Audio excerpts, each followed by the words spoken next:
So pakinggan natin guys ang sinasabi ni Attorney Gadon sa mga politikong ganito ang mga ginagawa.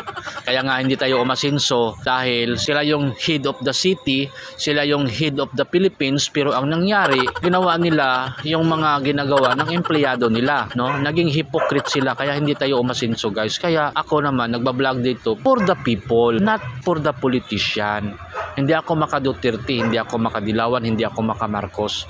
For the people talaga ako guys. Kaya kailangan i-correct natin yung batas. Anong sabi ni Attorney Gadon? This nonsense act. Hoy!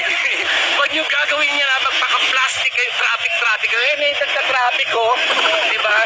Huwag kayo magpapaka-plastic niya. Kunwari pa-traffic kayo, mga ulol. So ano ulit yung sinasabi ni Gadon? Mga popo! Mga popo! Mga popo! Mga popo! Ops, hindi ako nagsabi niyan ha. Si Gadon.